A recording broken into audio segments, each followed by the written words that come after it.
If you've been following my journey of learning the Lithuanian language, then you'll know this is the 5th video chronicling this seemingly unconquerable task. Well, I finally took a big leap and spent over 400 euros on some in-person classroom-based lessons. It was actually 440 euros to be precise. This took place during the first 2 weeks of July with lessons offered by Vilnius University. This program included lessons every workday, Monday through Friday, with at least 3 to 4 hours of lesson time in a class with other students. It's by far the most I've spent on lessons, but after a less than satisfactory experience in a free course hosted by a volunteer, I knew that there was at least some value to learning in the classroom environment with some experienced professionals. I quickly learned that these summer courses at Vilnius University have a more international customer base. In fact, people from all over the world sign up for these lessons. Participants came from countries like the United States, Canada, Brazil, and even Taiwan and China. Other than people who just happened to be interested in learning Lithuanian, there were quite a few international people who had Lithuanian ancestry. They were either attending to get more in touch with this ancestry, or they were being forced by their parents to go, as a way to learn more about their own heritage. Among the participants was one person that I already knew, Jamila, of the YouTube channel and Instagram account, Joju Mishraine.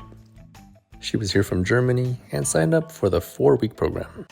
She has no ancestral connection to Lithuania, but now speaks the language at a fairly fluent level. She will make more of an appearance later in this video to offer her review and opinion of her classes. So, in addition to getting 3 university credits for completing the course, participants are provided with tours and excursions as well as cultural lectures. Excursions for us included a trip to Kernavė and tours of the university and the Old Town. I'll give you my thoughts about some of these experiences later on, but let's go over the experience of lessons. The first surprise for me was that I was put in the A2 course after submitting my placement test. I always thought my level was below A1, but apparently not. Being placed in the A2 level class meant that my lecturer was Elvira Petrashvinienė from the Vilnius University Faculty of Philology. I think the instructor is essentially the person that makes or breaks the educational experience. And so I was relieved that Elvira was an energetic personality that had decades of experience teaching Lithuanian. Our class had 13 students, which eventually turned into 16. The first few days consisted of going over verb conjugations for past, present, and future tenses, and this was an easy concept to grasp since I had a few years of French and Spanish classes in high school. The much harder part, the part that I still have trouble remembering, is when to use different cases and declensions. Nominative, or vardininkas, is the main form of a word and is used for certain situations, while there are, I think, 6 other main cases, including genitive, vocative, locative, accusative, dative, and instrumental. Knowing when to use certain cases is easy. Locative for me is probably the easiest, but others seem almost random. Like you use one case when you're saying, I have something, but then you use a different case if you're saying, I don't have something. I think our lecturer did a decent job at delivering this information, but I think I would have preferred even more time and more practice for much of this topic. I mean, this is probably the core difficulty of learning Lithuanian, and I think one could spend a few months learning and memorizing how to properly use declensions. So, all things considered, it was a good introduction to the idea and the complexities involved. As far as the learning experience is concerned, it was pretty good. I enjoyed the classroom environment because it gave opportunities to interact and practice with fellow students. I must also admit that the classroom setting is helpful for me because it prevents me from being lazy, as I'm motivated to study and do my homework since I want to keep up with others. I don't think I would call this type of motivation like competition. Maybe you could better label it as fear and fear of social embarrassment. Our teacher Elvira was great in that she customized the material to include our own names in the books, and she made an effort to include everybody.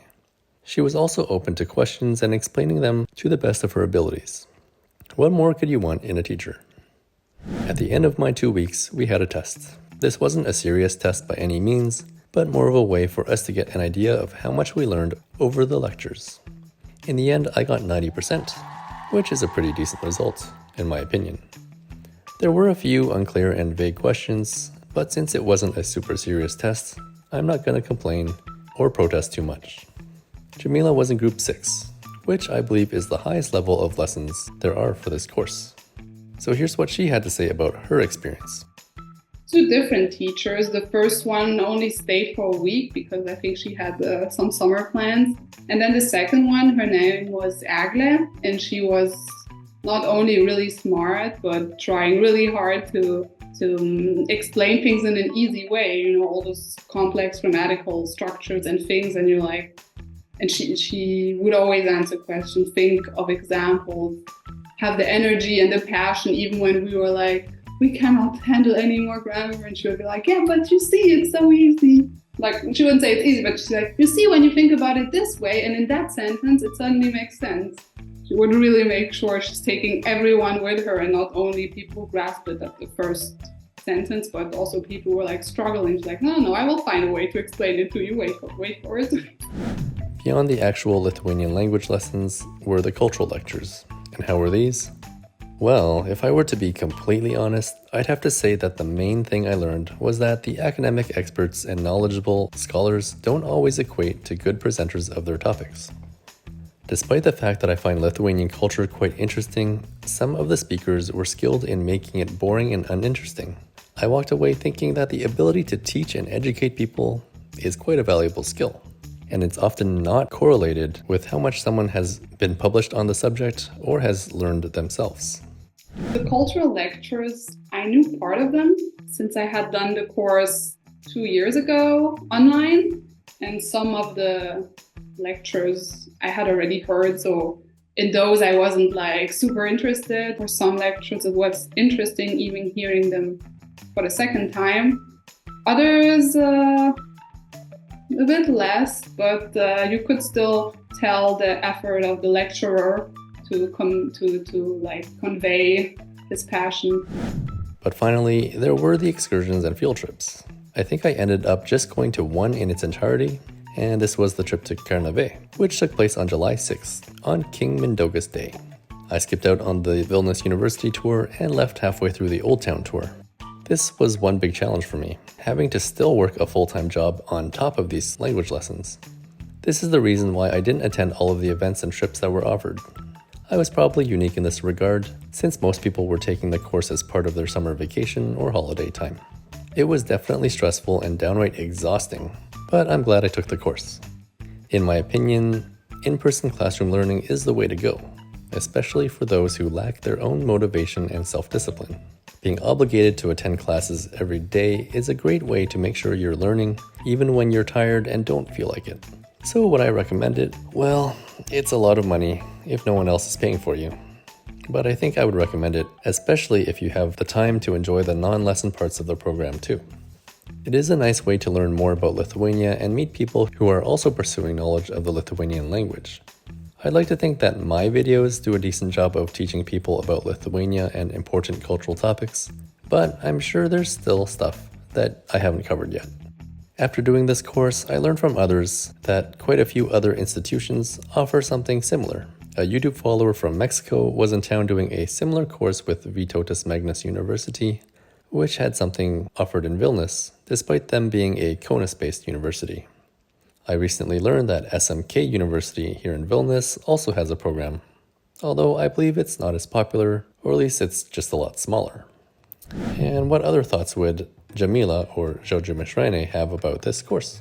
Well, here's what she had to say. Palace of the Grand Duke was the most boring tour I ever went to in my entire life. I do not know what happened. I went to the Lithuanian tour, and the guide was not showing any enthusiasm or passion or even the slightest hint of joy.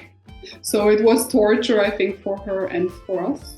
But when we went to Kaunas, we had guides for the whole day. So in the bus, they distributed those audio guides where you had a headset and you had this little like a walkie-talkie thing, and then you choose your channel, so either Lithuanian or English. And already on the bus, they would explain things about what we were going to do. And then in Kaunas, you would follow the English guide or the Lithuanian guide while keeping the headset, so you could always hear well, even if you would like be a bit further. And we went from spot to spot with the bus, and they explained everything the whole time. Like, they just gave us a few coffee breaks and a lunch break so that we could rest a little, but otherwise it was, they put a lot of effort into making sure we have the full experience. And for some closing thoughts, I would say that my A2 course was very much about grammar and understanding declensions and cases. I think it's helpful for some, but I think practically speaking, it might be more useful to continue building vocabulary and learning different words. I mean, this is the same advice people keep posting and giving to me in the comment section of my videos. After all, even if you use the wrong case ending, it's usually still understandable. And that's really what matters when it comes to daily communication. Ultimately, I came out of the course feeling encouraged about the amount of Lithuanian I've learned. While I still can't engage in conversation without feeling mentally exhausted after 2 minutes, I'm understanding signs and headlines more and more as the days go by. Alright, well, my thanks to Jamila, or Jojo Mishraine, for making a guest appearance in this video. It was nice to know at least one other person in the summer program. I hope you'll check out her channel and subscribe if you're interested in following her journey of learning Lithuanian. She speaks in Lithuanian in her videos, but she takes the time to add English subtitles as well. And finally, moving to the word of the day, let's go with paskaita, which means lecture, like a university lecture. Paskaita. As always, thank you so much for watching another one of my videos. I'll see you next time.